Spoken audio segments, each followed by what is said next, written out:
Hello and welcome to episode 11 of the Stitch Create Love podcast. My name is Lindsay and I am coming to you from Cheshire in the northwest of the UK, where I live with my husband and our 4-year-old daughter.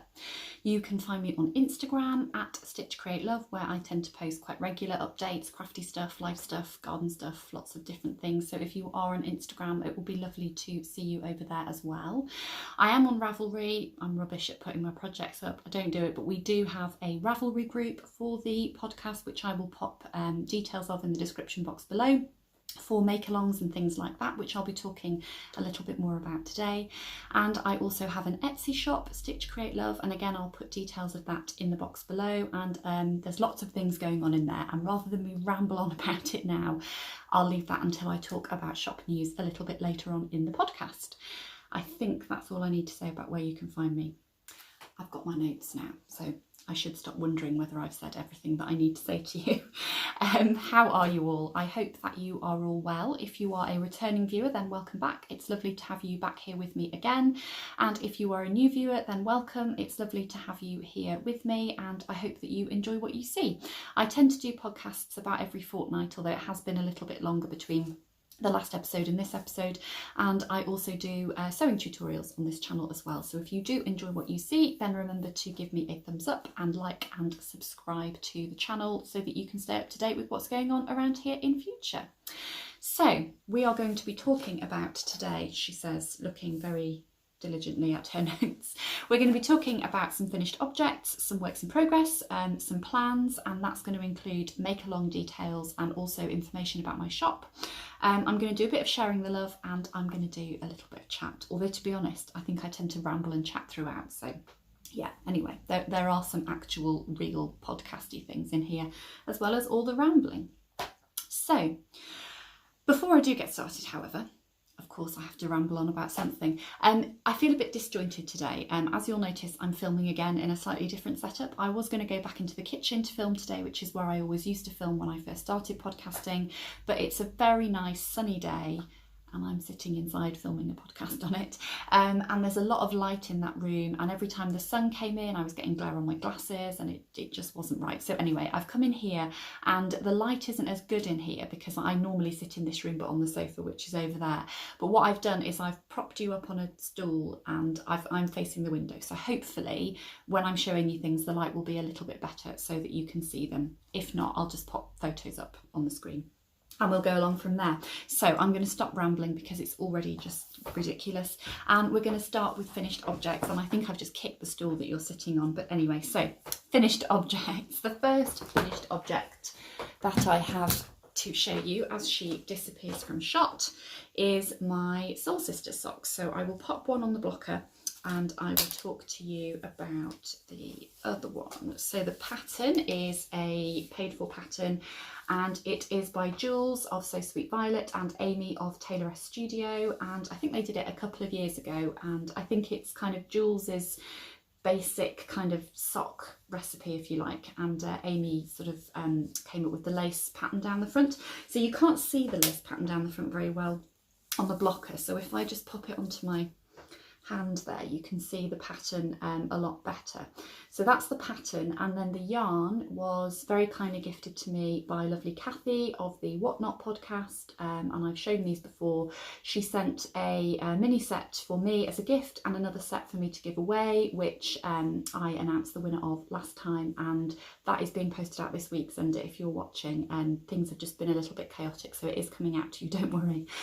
So all the shades of blue is what I had in my set, and I really love the way the colours look. I love the lace pattern on the socks.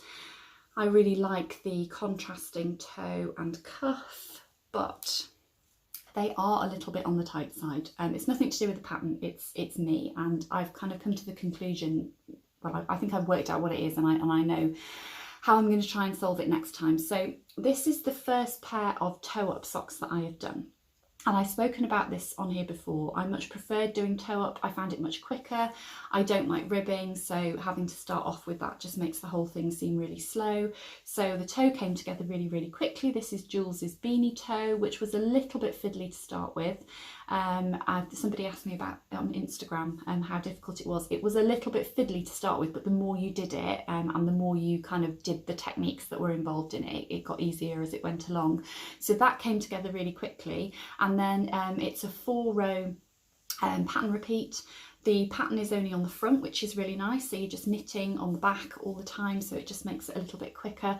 And then changing colour also helps you to stay interested and makes the whole thing go a little bit more quickly. So it is the first pair of toe-up socks that I've knitted, and previously I've done cuff down and I've done heel flap and gusset, and they fit really, really well. The first pair that I did was a little bit on the loose side, so I moved down to a 2mm needle, and the second pair fitted really nicely. So then I started these on a 2mm needle, and I knit these 2 at a time. But I think because it's not a heel flap and gusset, I think that's where I've come up against the problem. I think it is a little bit tighter around here across the instep. Now, there are instructions in the pattern. Amy has put some information in there about what you can do if you have a higher instep to make it better. So that's certainly something that I could think about doing to rectify it. But I do think that if I do toe-up socks again with this kind of heel, what I might try and do is use a 2.25mm needle. My tension could have changed. It could be the way that I'm knitting, because obviously this is a different construction than I would normally do, and it's a different heel than I would normally do, and they're not too tight to wear, and I have worn them in bed at night because I tend to get really cold feet. They're not too tight to wear, but I think they would be just a little bit more comfortable if I went up a needle size. So that is what I am aiming to do next time. As I say, it's a really nice pattern, and I've not tried any of Jooles' other patterns, and I've not tried Amy's other pattern because I know she has a trainer sock pattern as well. Sorry, I thought someone was knocking on my door then. They're not, somebody banging outside. Yeah, so I haven't tried any of Jooles' other patterns, and I haven't tried Amy's other pattern, but I would imagine, because I watch her podcast and I know the kind of the ingredients that Jooles likes in a sock, I would imagine they're probably all pretty similar in terms of the toe and the heel, and I enjoyed knitting the toe and the heel. As I say, toe was a bit fiddly to start with, but I thought the heel was much easier than what I've done in the past, which is heel flap and gusset and having to pick up stitches, which I always get a problem with. And you can see here how neat it is. Really, really lovely and neat. I'll just turn it around for the other side. So yeah, I really, really enjoyed knitting on those, and they are my finished object. And as I say, I've worn them, they're lovely and comfy, and yeah, those are my first finished object. Actually, before I go on to my next finished object, the previous pair of socks that I knitted, which you've all seen before, my Hermione's Everyday socks, which I have enjoyed wearing. These are they. Look at this. I have worn these a couple of times and I've caught it on something when I've been wearing it, so I have got plenty of this yarn left, and I'm gonna have to darn it. Oops. Yeah, the woes of knitted socks, but there we are. So my second finished object is not a knitted item. I've been making masks or face coverings. I'm going to look really ridiculous now when I put this on. Let's have a look and see what I can do in the camera. I'll just to show you how it looks. There we are. So I don't even know if you can hear me now. So I'm going to take this off while I talk to you because it's just daft, isn't it?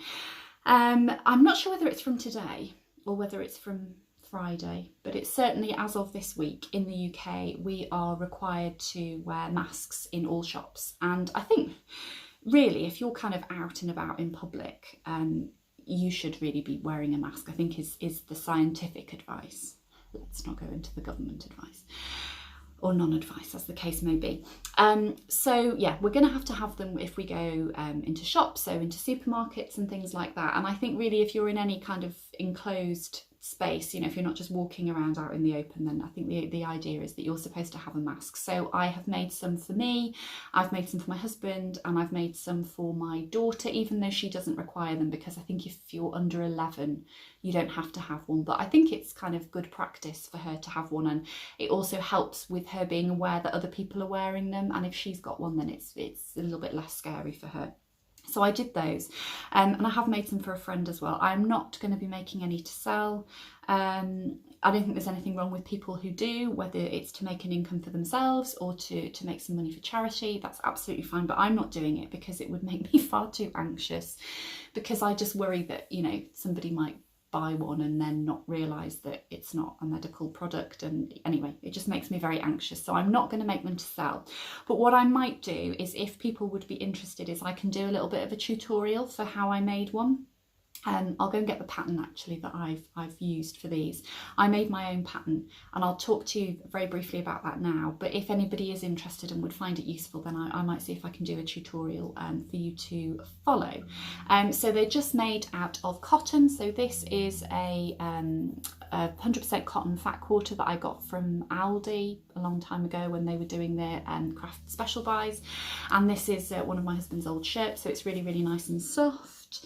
And then for Eloise's, obviously Frozen, this is just a quilting weight cotton. She loves Frozen, so I decided to do that, and I've used that on both sides because that is a lot softer than the fat quarter that I've used here.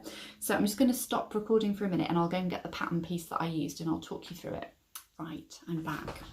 I feel like this is all a bit thrown together today from my filming location thing. I don't even have any makeup on because I just couldn't really be bothered. Anyway, you're not here to look at my face, you're here to look at my projects. This is the pattern piece that I used. So what I did basically is, this is the pattern piece that I used for myself and my husband, and I've just folded it to get it a bit smaller for mine. And then I've got a separate piece which is in there somewhere for Eloise. But what I did was I measured from ear to ear and drew a line across, and then I measured from kind of bridge of nose to just under chin, and then did another line down the middle, so we ended up with like a cross. And then I drew the sort of shape that I thought I wanted, and then I made a little prototype. Is that the prototype? No. Is that the prototype? Yes. So I did the shape that I thought I wanted and I tried it on, and then the problem that I have had with the masks so far, because I've had some of the disposable ones that you get, is when you put it on, your glasses steam up.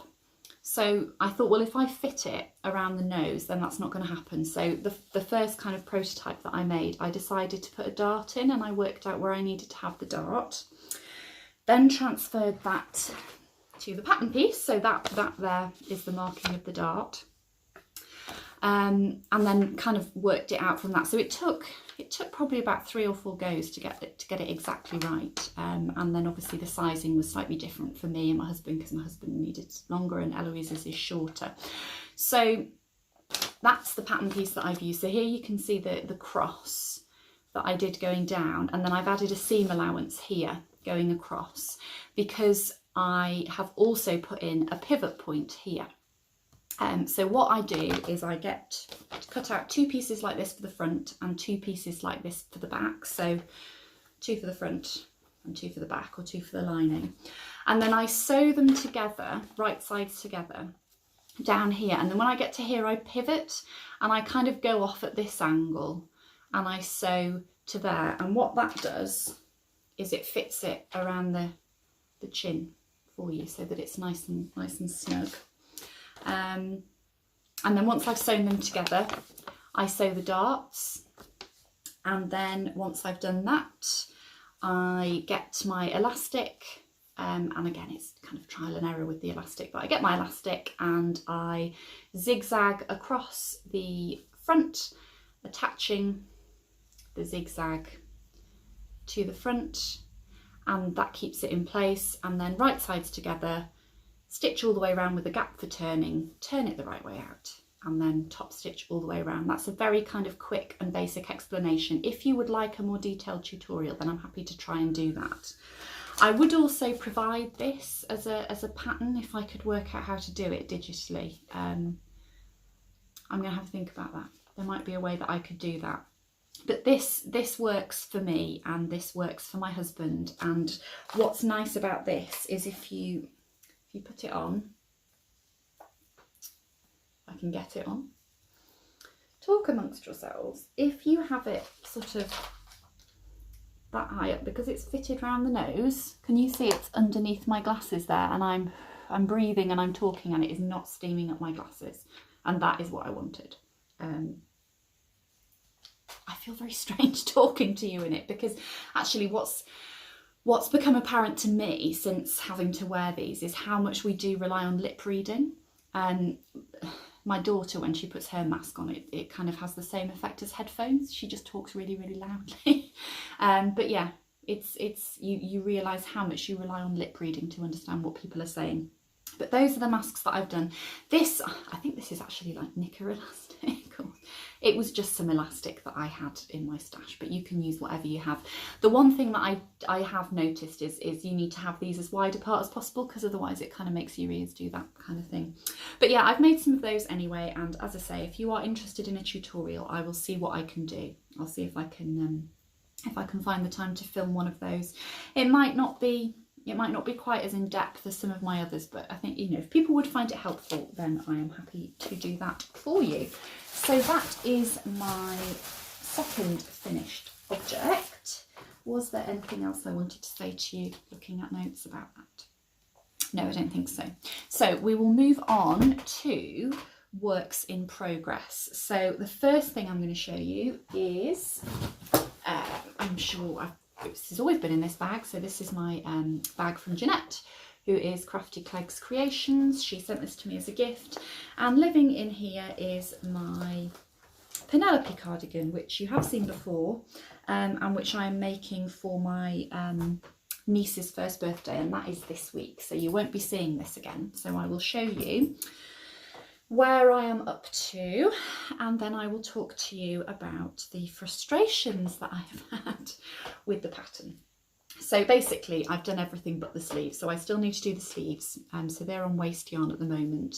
But when I've looked at the pattern, the sleeves are just stocking stitch, so because they're done in the round, it'll all be knitting, and then I think there's a garter stitch border at the edge of the sleeve, so I think there might be a bit of increasing as well along the way, but it should be relatively straightforward to do. So it's a very, very pretty cardigan with raglan increases there, really, really pretty on the front and the back. Do you know, having sat here, I don't think it is showing the colour any better. The colour probably looks better there than it does there, to be fair, but anyway. And then you have a little bit of lace at the bottom. I'm not going to hold it up close to the camera because I think it looks better over here. So yeah, there's the lace, and then you have a lace hem as well. And the pattern is, let me just find the front page for you. I will pop a picture on the screen as well before, because this is black and white. So there is the Penelope cardigan by Georgie Nicolson. And to be honest, although I'm now going to whinge about the pattern, I don't think that it's not that it's a, you know, it's a really good pattern. It's a lovely cardigan. I think part of the problem is me, because I am a bit thick when it comes to knitting. It took me a long time to be able to knit what I would say properly, and you know, it's debatable whether I knit properly now, but I have struggled a lot over the years to follow knitting patterns, and I think that's part of the reason that I liked the Soul Sisters sock pattern, for example, because it was very, very clear.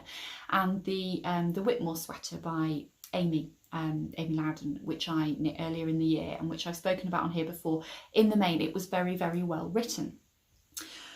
This is well written, you know, it's not an insubstantial pattern, and it is a paid for pattern, and you know, I don't think it's not worth what I paid for it. You know, it's a very good pattern. However, I do prefer knitting garments in the round because I don't like purling, it's really slow. But it drives me mad when you split for the body and the sleeves, you usually have to cast on some underarm stitches. And sometimes the pattern will tell you cast on X number of stitches using this cast on method. And sometimes it will just tell you cast on X number of stitches, which, I mean, that's annoying in one sense, because unless you're an experienced knitter and you are aware of different cast on methods and you know which methods work best for garments and which ones work best for sleeves, you know, it's difficult to have to make that call. I think from memory, did this one tell me which cast on method to use? Let me see. Yeah, it told me which cast on method to use. I'm not going to go into it. And it told me how many stitches I needed to cast on. But why on earth can it not just say in the pattern, turn work? I put a link under one of my previous episodes to a tutorial for how to cast on underarm stitches when splitting for sleeves in the round. I put it under a previous video and I'll put a link under this one as well. And actually somebody left me a comment on that video saying that seemed to be an ad link. I don't know what happened there, but I have sorted it out now and it is the proper link, and I will link it again under here. Because in that tutorial, which I followed when I knit my Whitmore sweater, because the Whitmore sweater pattern didn't say to turn my work either, I didn't have a clue what I was doing. I had never knitted a garment before. I'd certainly never knitted a garment in the round before.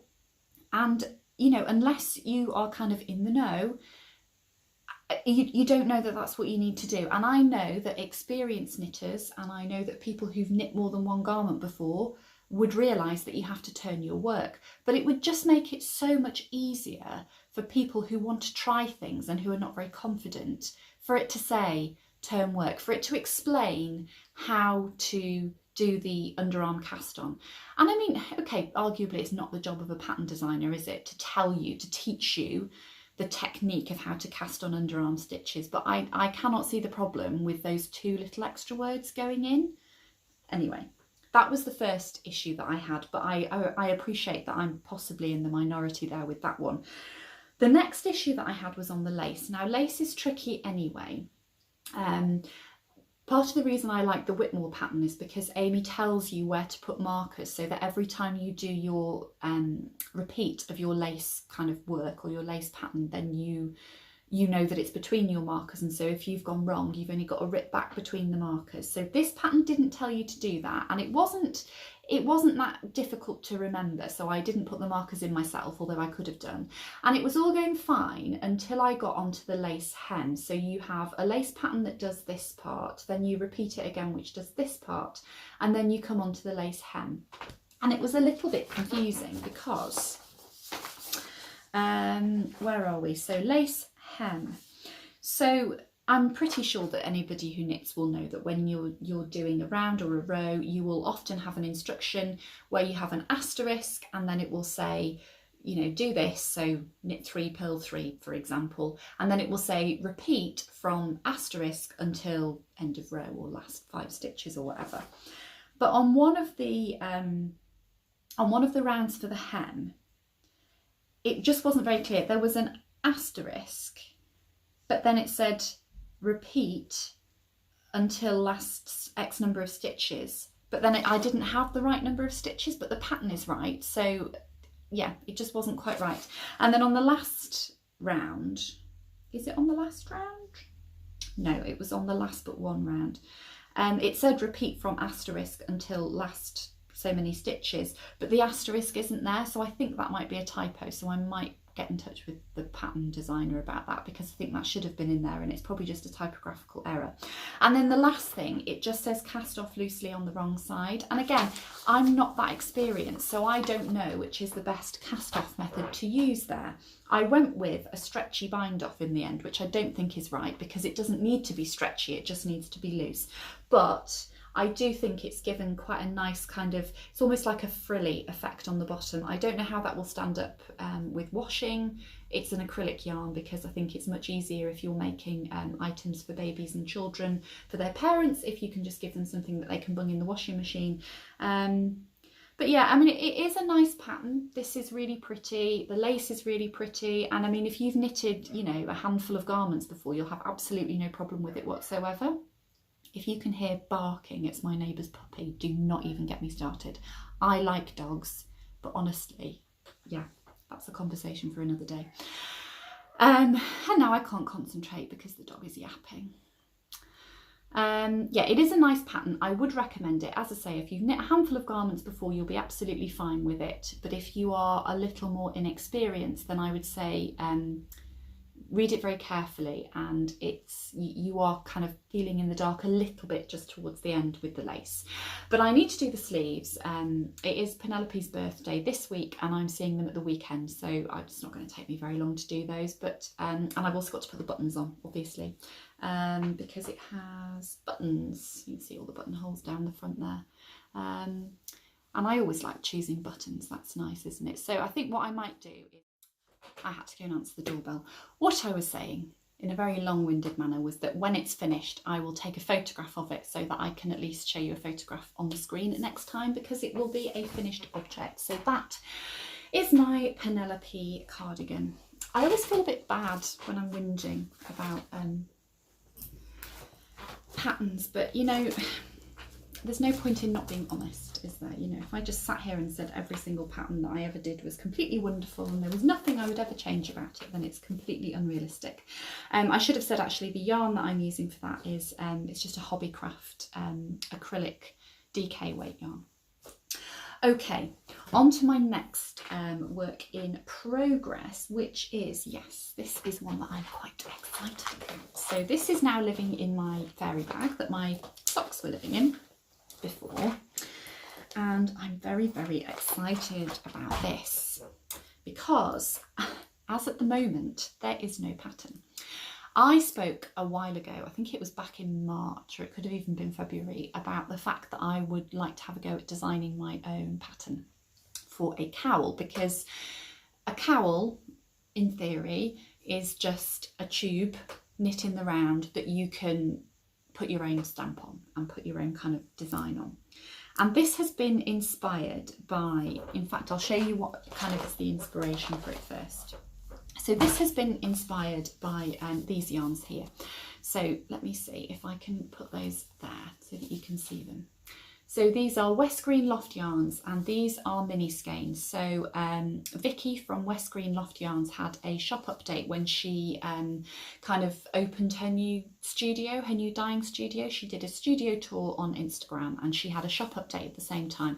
And I've been lusting after Vicky's yarns for quite a while. I love her colour palette.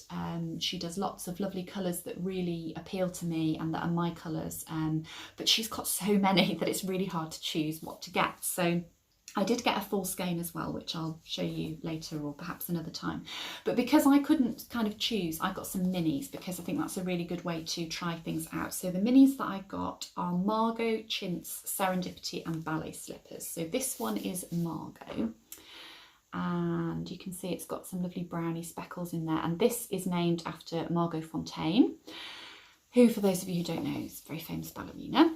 This is Ballet Slipper, so you can kind of see where it's going here.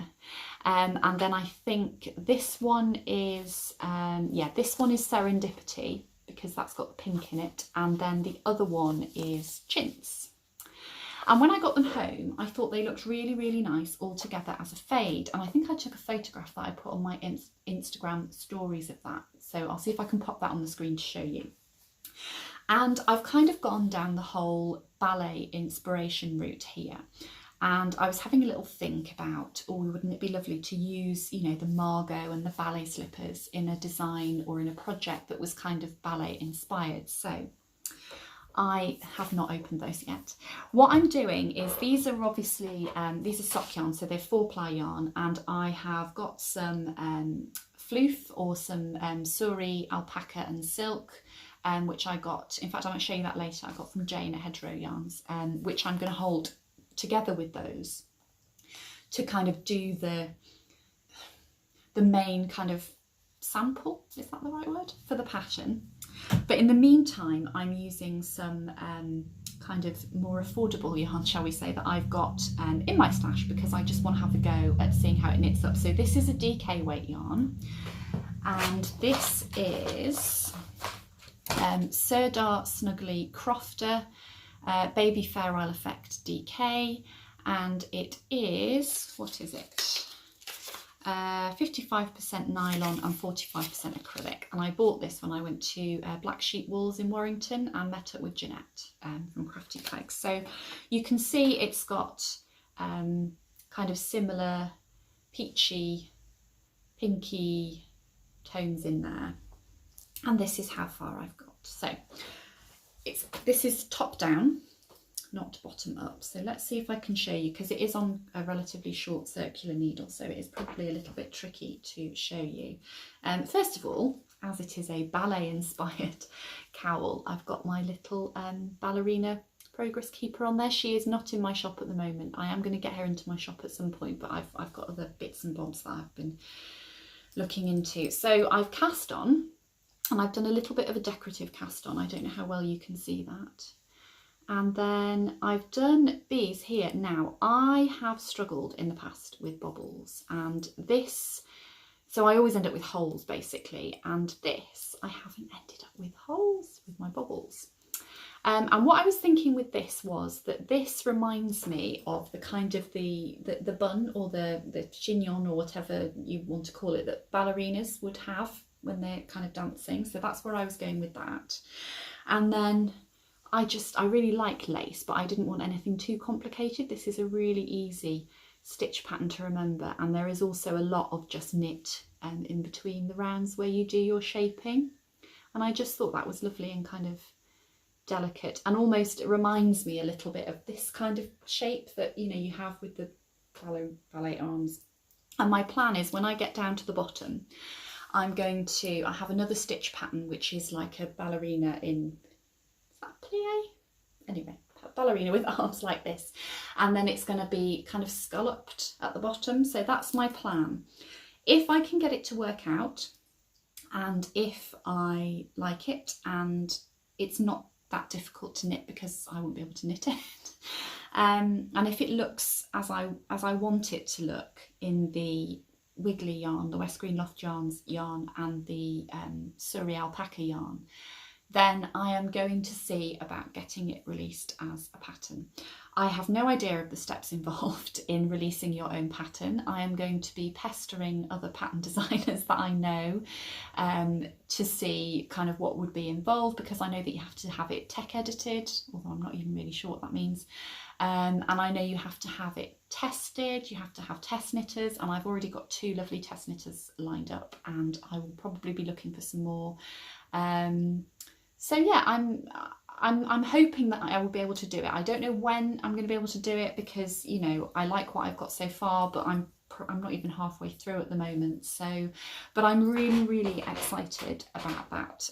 I have loved, since opening my shop, I've really enjoyed the design process, and I'm going to talk a little bit more about that when I talk about shop news later, but I have really enjoyed the process of designing things for my shop, and I'm really enjoying the process of designing this as well. So that is the cowl with no name.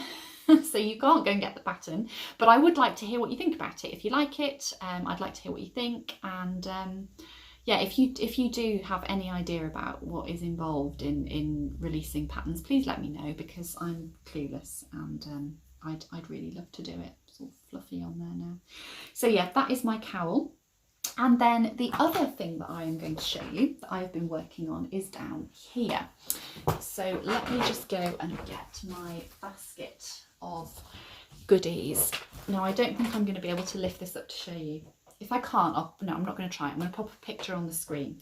I had a bit of a sort out last week. So my husband booked some annual leave last week, and on the days that my daughter was at nursery, we had a bit of a sort out, and I went through all of my kind of non-hand-dyed stash, if you like, so acrylic and stuff like that.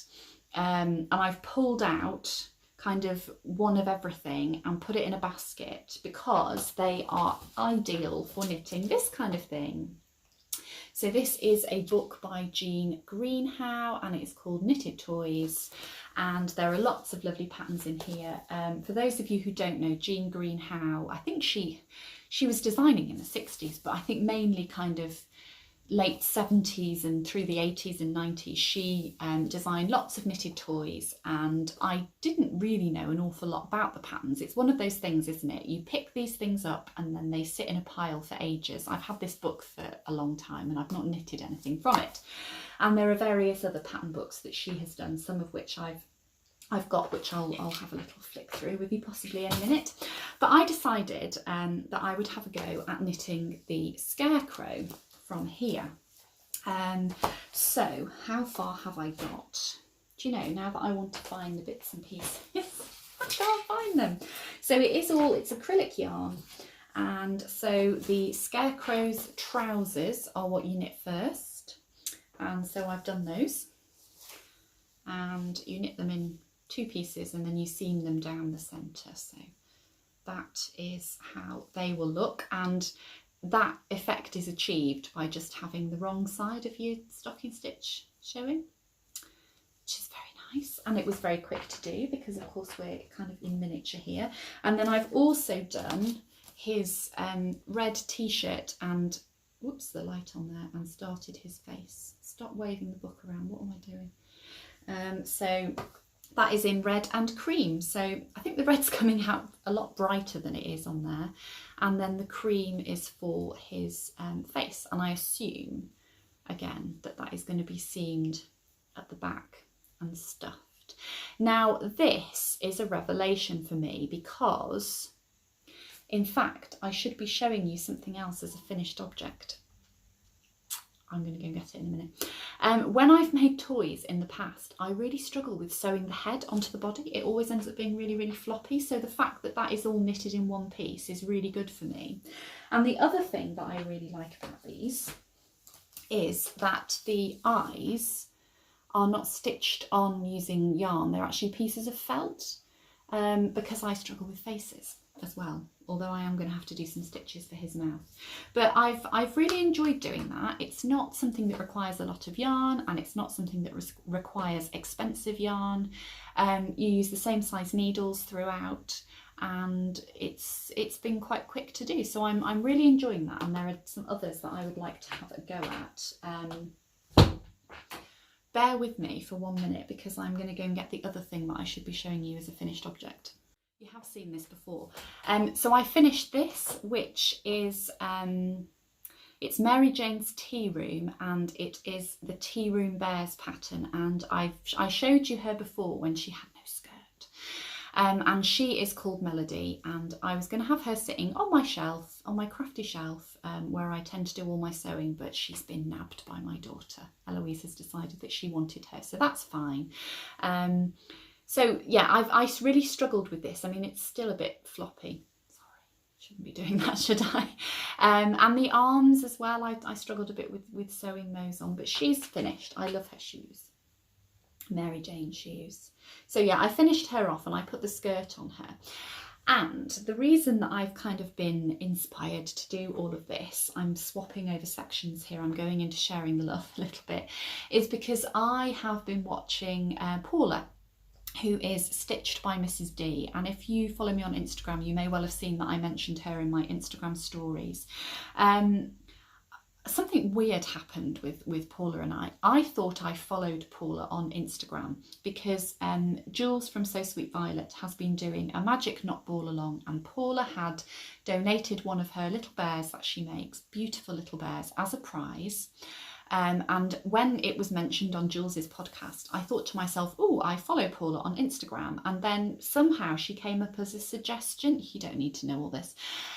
She came up as a suggestion on my Instagram, and I was like, well, I thought I already followed her. So then I followed her, and then she sent me a message saying, thank you for following me. I thought I already followed you, but I don't, but now I do. So anyway, something had happened. Instagram gremlins had got in there, but we do now follow each other.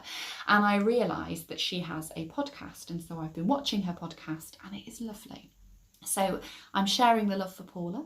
If you want to go and watch somebody who her real kind of love of knitting and the pleasure that she takes in her crafting comes through, and she makes lots of beautiful things like this. She makes toys. She also has an Etsy shop. She makes project bags, and she does kind of free motion embroidery and things on the bags, and she sometimes uses vintage fabrics. She makes the most beautiful little bears. They're hand sewn bears, and she doesn't use a pattern. Sorry, there's somebody. Oh no, it's my neighbour. I thought there was somebody pulling up outside my house. She doesn't use a pattern, she just hand draws onto the fabric, so they're all different, and she knits them all little jumpers, and they've all got names and personalities, and they are beautiful. So if you are looking for a new podcast to watch, go and have a look at Paula. I will put a link in the description box below, and have a look at her Etsy shop as well. It's not always, I think, because it's I feel awful saying it's quite a small shop. I don't mean that in a kind of a rude or disparaging way, but it's not, there's not always a lot of stock in there. So why I'm saying that is, if you go and have a look at her shop now and there's not very much in it, make sure you keep checking back, because there will be other stuff in it. But she's on Instagram as well, and she keeps updated on there when she does her shop updates.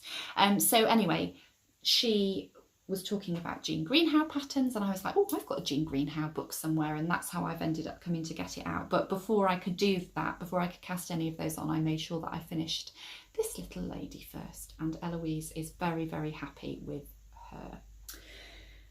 Do you know, that went all over the place, didn't it? I went from works in progress to back to finished objects into sharing the love. And I've now covered up my notes with bits of the scarecrow that I'm knitting. Let's have a look.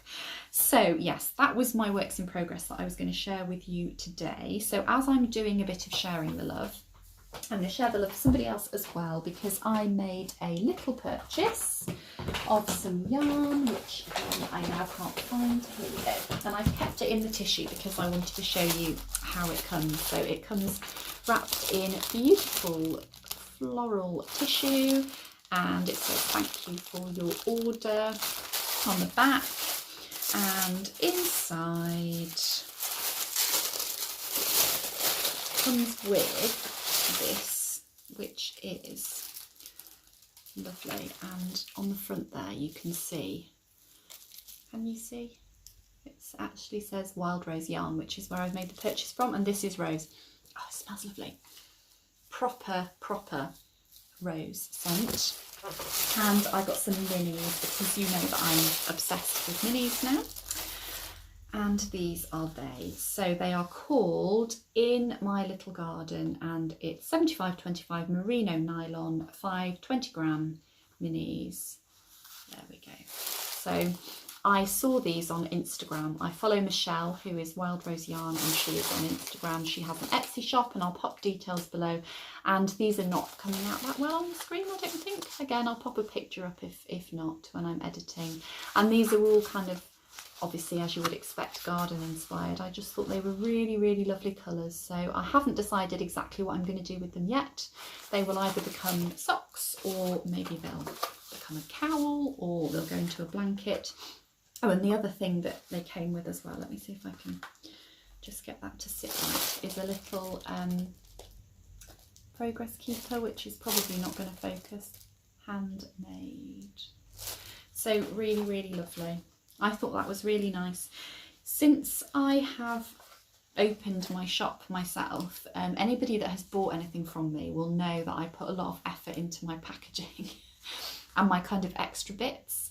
And since I've opened my shop, I've become really kind of aware of that in other people. And Michelle, if you're watching, you've probably got far better things to do than watch me. But I was really impressed with that, because, I mean, I love the scent of rose anyway, but just to have that to go with your yarn, your little progress keeper, and all beautifully wrapped in tissue, I thought that was lovely. So yes, very, very happy with that. So that's my two sharing the loves, a podcaster and a yarn dyer. And I'm sorry, I'm probably rustling. Right, okay, let's move on, shall we? So I've skipped about a bit, but now I'm on to plans. So let's talk make-alongs first of all, shall we?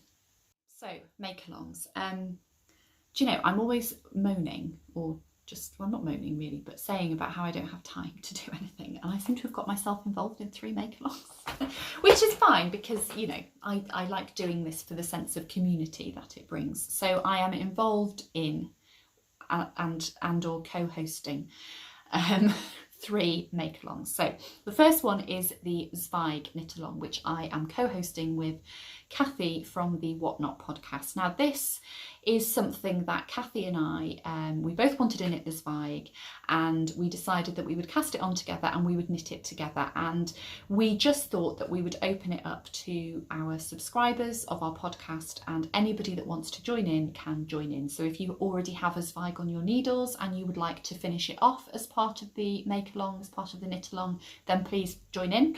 Doesn't matter how far along you are. If you are somebody that wants to make the pattern and just wants that kind of motivation and that reason to cast it on, then please come and join in with us. It will be run mainly in the Ravelry group for this podcast. So that's the Stitch Create Love Ravelry group, and I will pop a link to that in the description box below.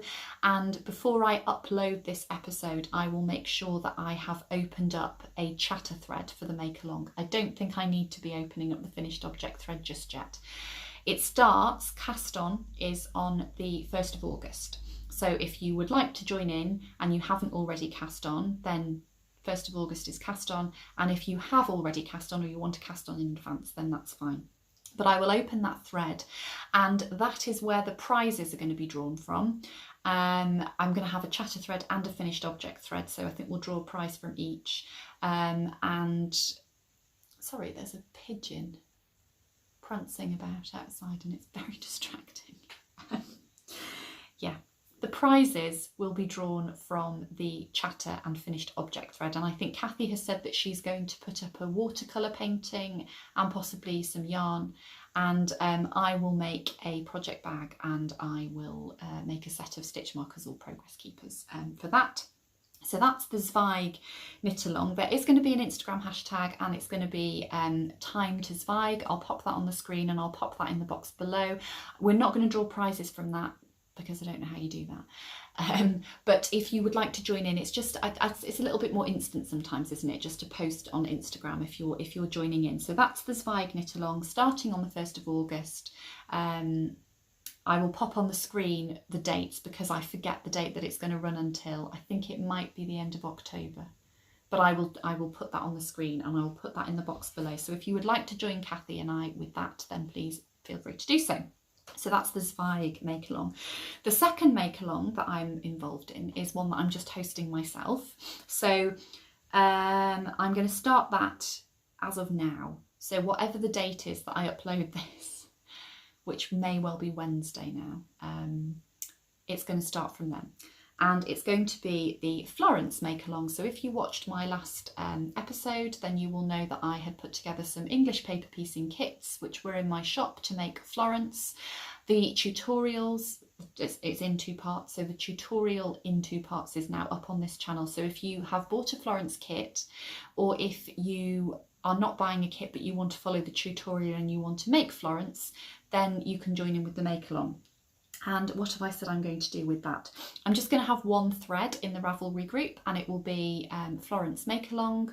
I will also have an Instagram hashtag that I will pop up on the screen. It's going to run from now until the 1st of September. I thought it would be nice to do it as a bit of a summer holiday thing, because it is quite a nice thing if you wanted to get children to join in and encourage them to have a go, then that would be quite nice. There will be prizes. I haven't quite decided what they will be yet, but maybe I'll do some more kind of English paper piecing stuff, so some hexes or other shapes, you know, papers and fabrics and something like that.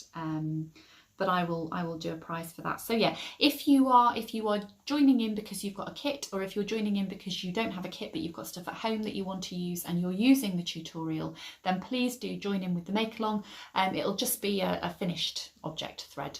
And yeah, pop your finished Florences in there. If you have a kit and you make 3 Florences, then please feel free to enter all 3 Florences. That's fine by me. And we'll have the hashtag as well. So that is the Florence make along, if you would like to join in with that. And then the third make along is one that I'm going to be co-hosting with lovely Angela, who is from the Knitting on the Farm podcast, and Angela is also on Instagram.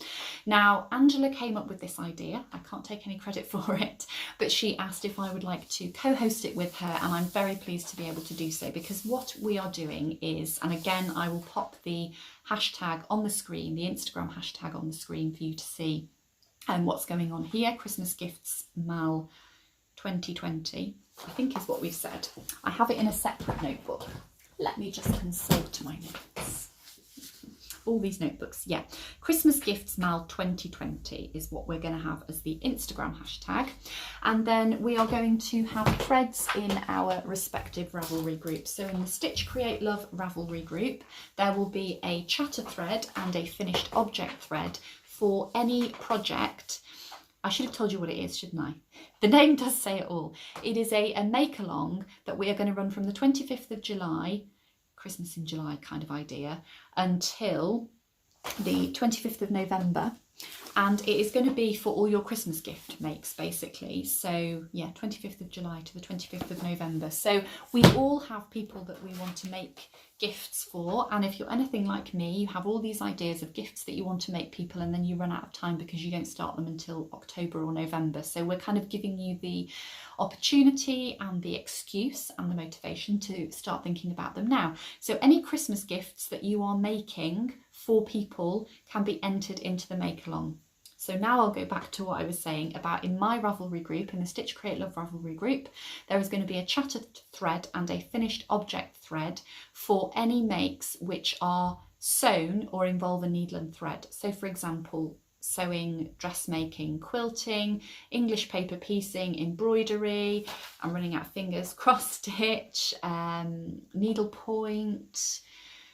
If you can think of any more, you know, anything that you're using a needle and thread for, so sewing stuff, then post that information in my chatter thread and my finished object thread. Anything that you are knitting or crocheting, Angela is going to be having those threads in her Ravelry group, in the Knitting on the Farm Ravelry group. So knitting and crochet chatter thread and knitting and crochet finished object thread will be in Angela's group. Excuse me. Now, I set up the Ravelry group before the last episode, and I'm aware that I've not been on Ravelry as regularly as I perhaps am on Instagram. What I'm going to aim to do with Ravelry is I'm going to aim to log on probably once a week, and I'm going to try and reply to everybody then, because I want to be involved. I don't want it to just be something that just floats around in the ether and never, you know, I don't engage with. Please engage with each other. That's the whole point of it. That's the whole point of having this community. But I am going to try and engage myself with as many people as I can. And I'm going to do that by scheduling each week a time when I'm going to log on. So if you leave a comment or you make a post and you haven't heard from me, then it's because I haven't logged on, you know, for my slot that week. And I haven't worked out when that's going to be yet, because I need to come up with a better schedule. So yeah, that's the Christmas Gifts make along. There will be prizes. Again, I'm not 100% sure what they will be, but I'm sure I can, you know, make something. If you are somebody who has something that you think, you know, would be nice to give as a prize for that make along, then please do get in touch. I'm always happy to have prize donations. They would be very, very gratefully received. So yeah, if you would like to donate any prizes for that, then please do get in touch with myself or with Angela. I think that's all that I need to say about that. If anybody does have any questions, then you can always hop on to either my Ravelry group, our Ravelry group I should say, or Angela's group, or you can just leave me a comment in the box below or get in touch on Instagram. That is fine. So that's kind of make along plans. And now we're going to go into shop news. So thank you very much to everybody that has made a purchase from my shop so far, whether it's stitch markers, progress keepers, and the Believe in Magic set, which I have been working on a little bit this morning, so they should be coming out within the next couple of weeks. I'm hoping to get them out a little bit earlier than the kind of the date that it says, which I think is the beginning of August. So yeah, hopefully they'll be coming out to you next week. If you've ordered one of those, but yeah, and if you ordered a Florence kit, then thank you so much. I put up in the shop what I thought was quite a large number of them, thinking that they'd sit around for quite a while, and they all just sold out within the week. So thank you so much for supporting my shop and supporting my channel and the things that I'm doing here. That is really, really lovely, and I'm really enjoying coming up with new ideas for things to put into the shop. I think I'll definitely be putting some more English paper piecing stuff in. What I'm going to be putting in this week is something that has been inspired by a very special occasion for me. If you follow me on Instagram, then you will have already seen I posted about this in my stories this morning, but I am going to be putting a collection into the shop called the Perfect Day collection, which is inspired by my perfect day, which was my wedding day. For those of you who don't know, Stephen, my husband, and I, we've been together for 11 years now, but we got married last year. We got married in October last year, and we got married in Cyprus. My dad moved out to Cyprus, and I can't remember how many years ago now, a while ago. So he lives over there with my stepmom, and we've had lovely holidays over there. And so it just kind of made sense, because we've always fancied getting married abroad, that we got married in Cyprus. So we got married in Cyprus in October, and I've had the idea in my head for a little while that I wanted to design a set that kind of a progress keeper and stitch marker set that included and incorporated all the colours and the kind of the theme of the wedding. So this is my kind of very half done, not even half done, wedding scrapbook. So let me just show you first of all. So before we started planning our wedding, I did I went through some magazines and stuff, and I put together like a little bit of a mood board for the wedding, and that was the kind of thing that we were going for. So lace featured quite heavily, pastel colours. You probably can't see an awful lot of the detail on there, but that was kind of the mood board that we were going for. And in fact, I'll show you that page as well. So that was kind of, like bridesmaid colours and things that I was going for. In fact, this is the dress that my flower girls ended up wearing from Monsoon. High street jobby.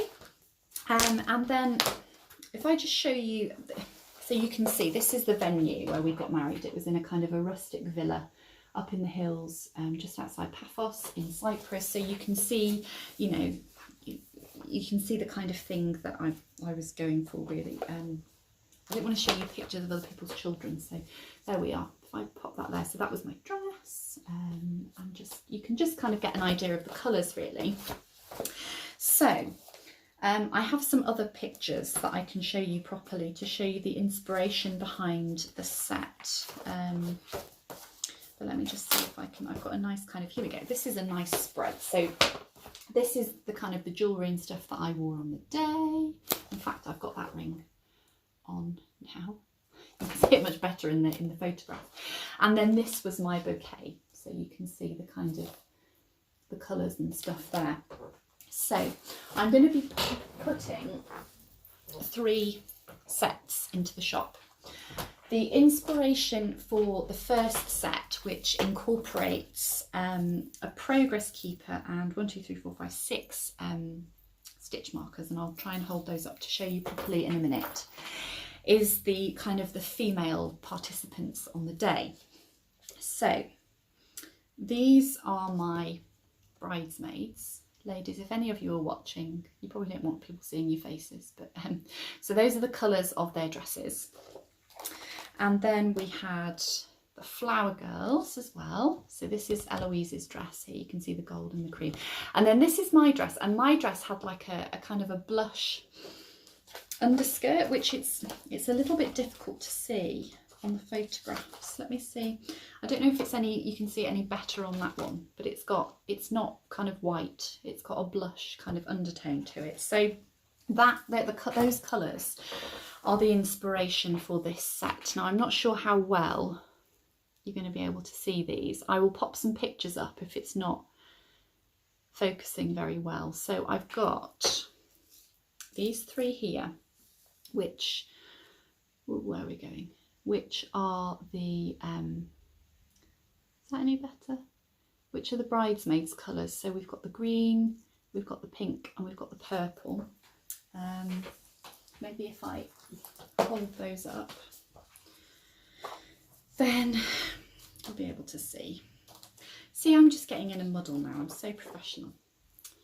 There we go. Can we see those 3 there?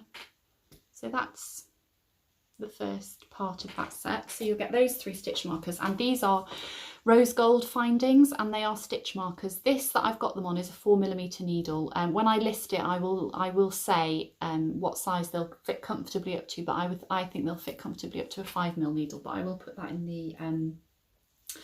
Etsy listing. And then these three are designed to be the flower girls. So we've got the flower. This is a little lucite flower. And then we've got, this is a shell bead here. You see that? That's a shell bead.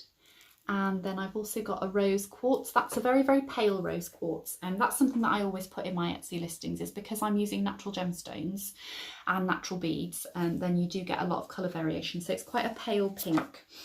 And that is Eloise's dress, and then this is our one of our other little flower girls, who was the best man's daughter, and hers is a very, very pale pink, which is where the rose quartz kind of comes from. And again, they are rose gold findings. And then the Progress Keeper is kind of designed to represent me, I suppose, and what I was wearing.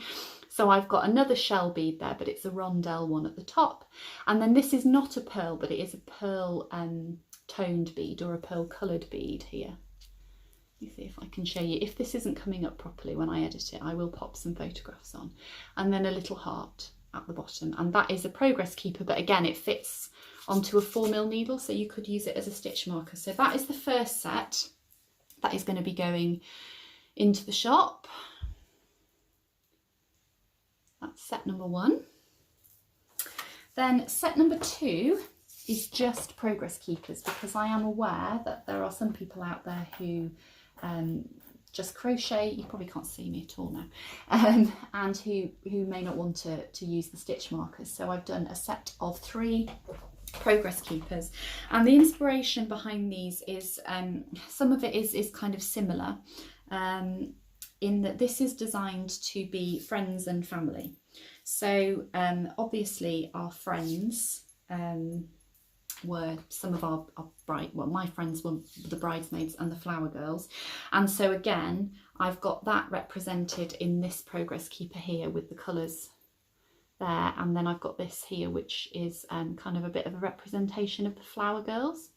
So if I hold that picture up again of my bigger bridesmaids and my little bridesmaid, who seems to have disappeared again now, here we go.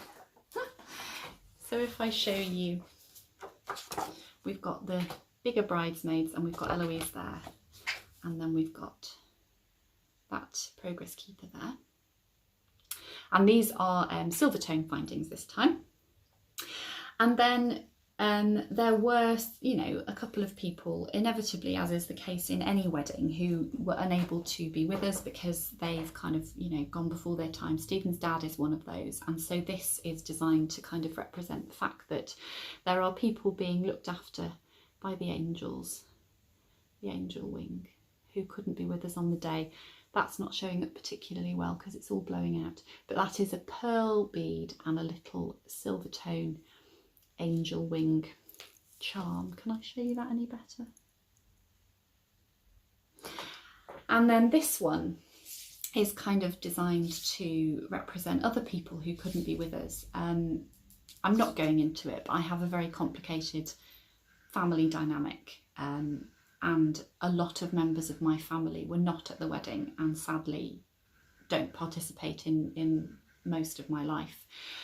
But I just kind of felt like, you know, although they weren't there, I was thinking of them, and the dove obviously has associations with weddings, but also with peace. And I just kind of thought that was a nice way to represent the people who weren't there, who I would have loved to be there. But although they weren't there, I didn't kind of wish them any ill, if you like. And the purple there, just echoing some of the colours of the day.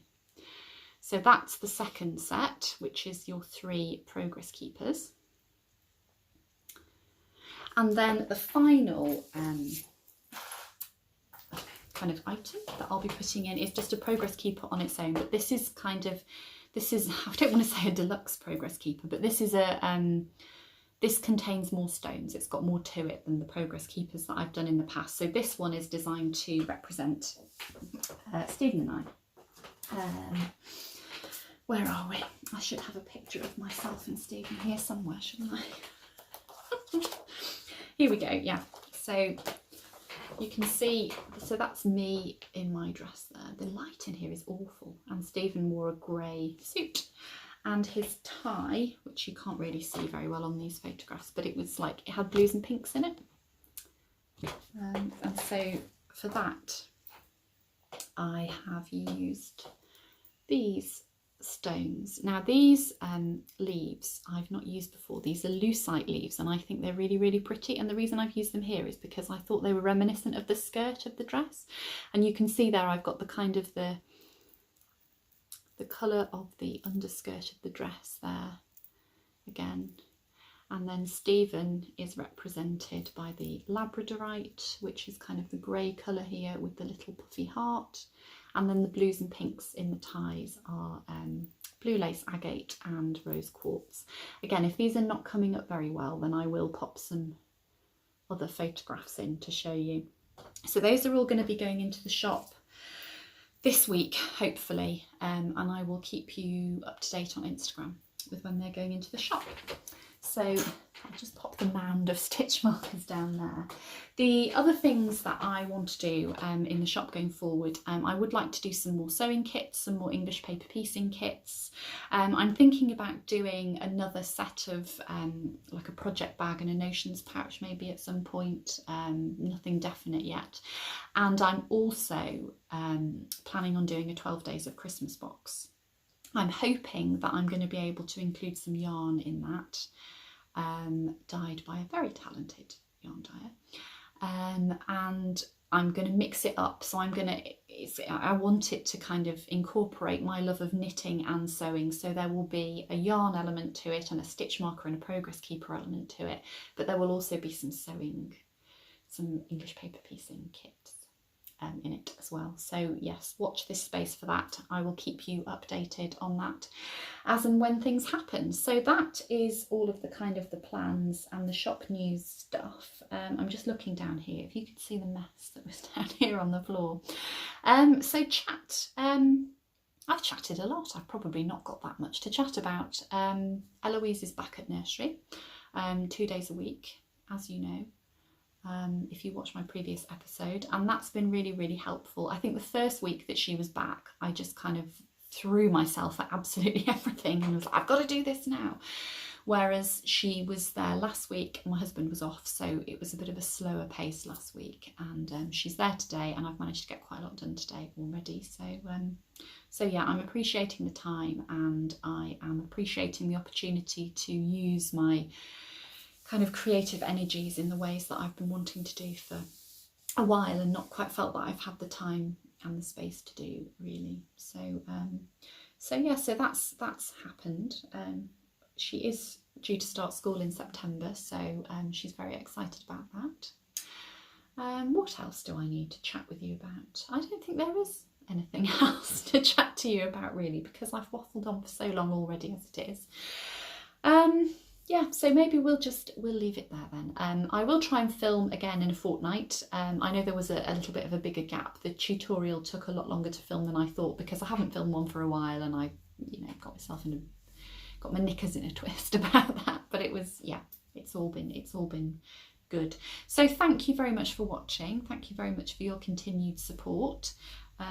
Thank you for spending a little bit of time with me today.